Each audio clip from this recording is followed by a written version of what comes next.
అని వర్గాలు ఏవైతే ఉన్నాయో వారికి కూడా ప్రత్యేక నియోజకవర్గాలను ఇచ్చారు. అవును. దాని మీద గాంధీ గారు దాంతో విభేదించారు. ఆయన ఆమరణ నిరాహార దీక్ష కూర్చున్నారు. చివరికి ఒక రాజీకి వచ్చి ప్రభుత్వం ఎన్ని చోట్లయితే అవకాశం ఇస్తా ఉందో దానికి రెట్టింపు సంఖ్యలో మేము అవకాశం ఇస్తాము కాంగ్రెస్ పార్టీ తరఫున, షెడ్యూల్ కులాల అభ్యర్థులను నిలబెడతాము అని చెప్పి ఆ ప్రత్యేక నియోజకవర్గాలను రద్దు చేయించారు.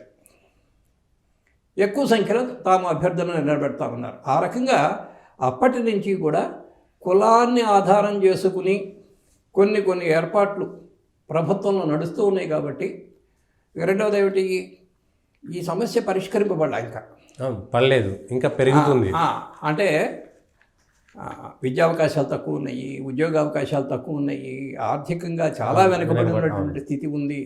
వారికి నివసిస్తున్నటువంటి వాడలలో సరైనటువంటి సౌకర్యాలు లేవు, రోడ్లు లేక, లేకపోతే దీపాలు లేక, లేకపోతే నీటి సౌకర్యం లేక, ఈ రకాల సమస్యలు ఉన్నాయి. కాబట్టి వాళ్ళ పట్ల సమాజం అందరికీ కూడా సానుభూతి ఉంది. కాబట్టి వీరిని సమాజంలో మిగిలిన వర్గాలతో సమానంగా పైకి తీసుకురావాలనేటువంటి ఒక అభిప్రాయం ఉంది. కాబట్టి షెడ్యూల్ కులాల వారికి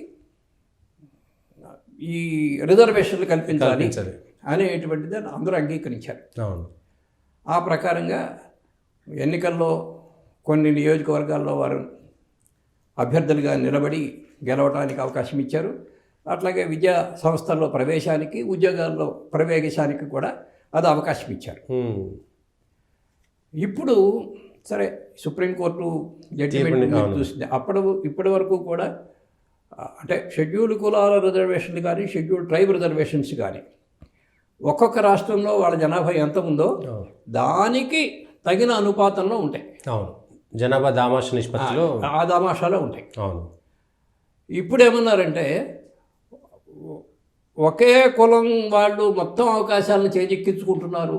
అవును, మిగిలిన కొన్ని కులాలకి అసలు అవకాశాలే లభించడం లేదు అనే స్థితి ఉన్నది అనేది మనకి నిర్ధారణ అవుతుంది. కాబట్టి దీన్ని కొన్ని సబ్ కేటగరైజేషన్ చేసి, క్లాసిఫికేషన్ కొన్ని చిన్న వర్గాలుగా చేసుకుని అందరికీ కూడా సమానమైనటువంటి అవకాశాలు లభింపజేయాలని చెప్పి సుప్రీంకోర్టు అభిప్రాయం చెప్పింది. దీనికి అనుగుణంగా రాష్ట్ర ప్రభుత్వాలు ఏర్పాటు చేయాల్సి ఉంటుంది.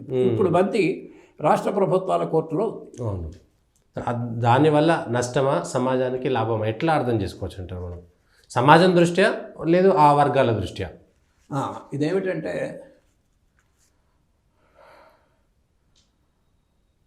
షెడ్యూల్ కులాల వాళ్ళకి అదనపు అవకాశాలు ఉన్నాయి.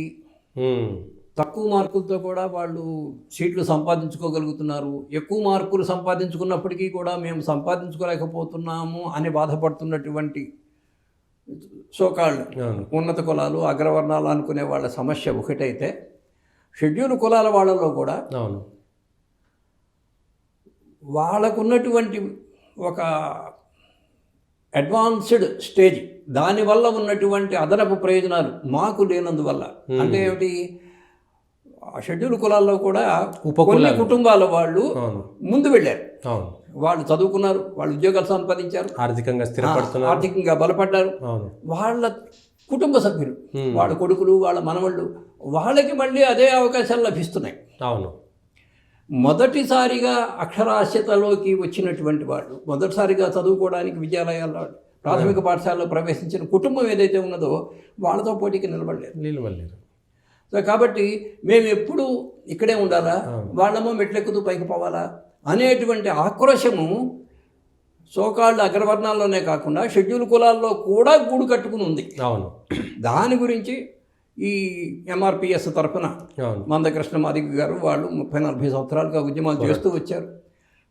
వాళ్ళు ఈ సంవత్సరం మన ప్రధానమంత్రి గారు కూడా ఈ విషయాన్ని గ్రహించి వారికి మేము తగినంత మద్దతు ఇస్తాము అని చెప్పిన మీదట దానికి ఒక కమిటీ వేశారు. ఆ కమిటీ ప్రకారం సుప్రీంకోర్టులో వాళ్ళకి కావలసినటువంటి విషయాన్ని అందించటము, ఈ ప్రయత్నాల వల్ల సుప్రీంకోర్టు ఈ విషయానికి ఆమోదం తెలియజేసింది. సో కాబట్టి ఒక రకమైన సంతులనం రావడానికే ఇది దారితీస్తుందని అనుకోవాలి. ఆ ఉపకులాలలో ఉండేటువంటి వాళ్ళందరికీ సమాన అవకాశాలు రావడానికి మాత్రం ఖచ్చితంగా హెల్ప్ చేస్తుంది, దోహదపడుతుంది.